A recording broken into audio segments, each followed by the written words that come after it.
Hello everyone, welcome to FNPL program. This bilingual YouTube program can also be found at podcast.com or podbean.com by searching our program title, Positive Living in America.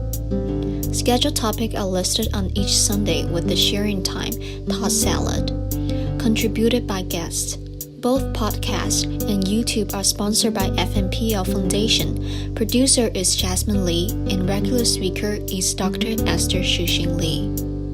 The mission of this program is to discuss issues related to life based on love, peace, joy, and hope with truthful information to ensure objectivity. Today, Dr. Lee's topic is My Plea to My Adopted Homeland.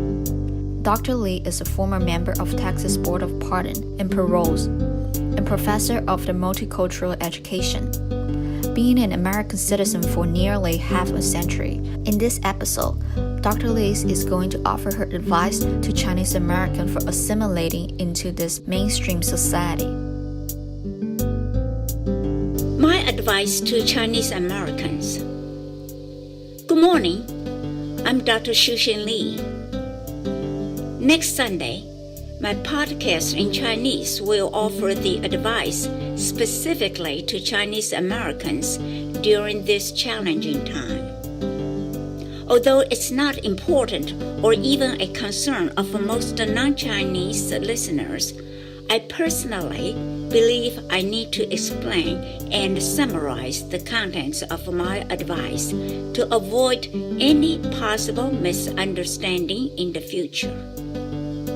One of my lifelong goals is to keep peace whenever and wherever I can. I don't want to create conflicts. Here, I'm sharing the background of my advice to them. I remember that my congressional opponent was bashing me through many ads about the Japanese automakers. She was barking up the wrong tree because she could not even tell that I was not Japanese. It's obvious because my last name is not a Japanese name. However, it was hard to effectively inform the voters that I was not Japanese. Based on the absentee voters who normally voted the days before the election date, I was well ahead of her. Toward the end of the campaign, my opponent aired TV commercials with a distorted, darkened image of my Chinese face. Evidently, the ads were effective and changed the results. From the very beginning, my political consultant advised me to avoid showing my Chinese face. As a result, he only purchased the radio ads and no TV ads. Although I was very disturbed by my opponent's TV ads, I ran out of funds for any possible TV ads of my own. It's a sad and painful chapter in my political endeavors. Yet, I have no regret of my decision to run, as suggested by the political director of Bush's White House. It's comforting to see certain progress made by some Chinese Americans in the political arena since my defeat. No doubt, my political involvement in the political parties, Republican Party, has encouraged some American-born Chinese to pursue their political dreams in their homeland, regardless of their faces. My heart is aching while witnessing the recent conflicts between the U.S. and China. Although I warned the Chinese Americans more than 30 years ago to get involved and prepared for a possible time like this, I never expected such conflict could actually happen. I used to explain my identity to others by using this analogy. China is like my biological parents, without denial. Yet, America is my adopted parents. Both provide the best they could during my growth and development. For that, I'm thankful and love them both. I want both my natural and adopted parents to get along well. Meanwhile, I have been a law-abiding and a productive citizen in my adopted homeland, America. I contributed all my education to young Americans as a university professor for more than 25 years. I also faithfully serve all levels of our government, municipal, state, and federal, with the best integrity and performance.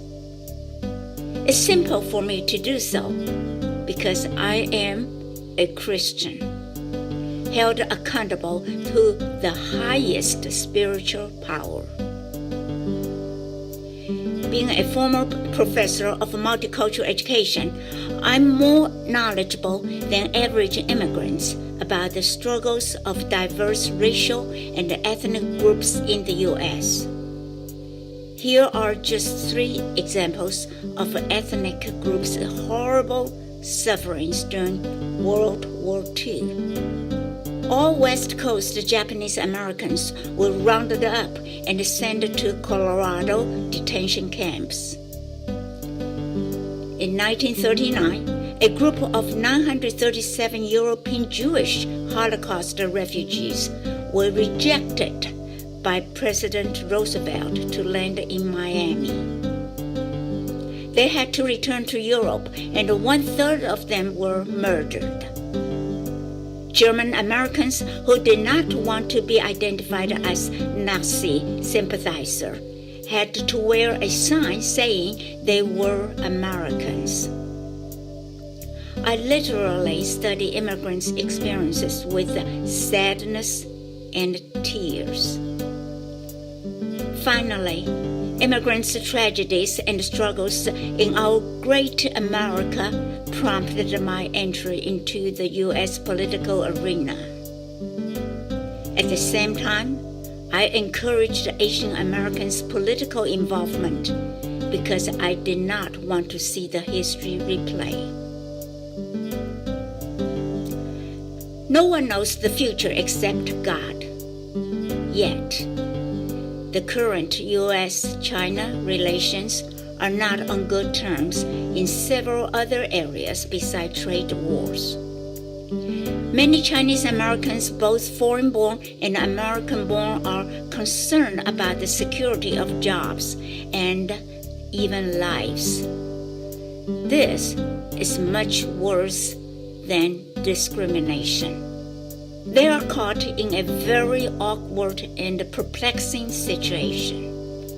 Therefore, I offer them the following advice to expedite their assimilation process and interact with the mainstream people. It is natural that all ethnic or racial groups have different levels of assimilation. They all have subculture groups, including rich Caucasian males and highly educated African Americans. In next Sunday's Chinese podcast, I will specifically encourage Chinese Americans to change or improve in 5 areas mentally, emotionally, and cognitively. They are identity, image or perception, communication, participation, and citizenship. My ultimate wish is that we still can keep America great with the immigrants and their descendants among us. Their contribution to our nation are proved and recorded in our history. In fact, many publications indicate the most successful people are the children of first-generation immigrants, especially women. After all, no one's ancestors were originally from America. Even the native Indians, so frequently called American Indians, are descendants of immigrants from Asia. Undoubtedly, the first-generation immigrants need to take time to assimilate into the mainstream society. Would you please be able to play a certain role to help them in these 5 mentioned areas? Your helping hands will expedite their assimilation process. May God continue blessing America and keep America as the greatest immigrant nation in the world. I'm truly proud of being an American with more than 2/3 of my lifetime in this lovely and blessed home. The program is brought to you by FNPL Foundation. The episode of the broadcast will be posted on FNPL Foundation official website, www.fnplweb.org. Please share your thoughts and suggestions with us. Thank you for listening.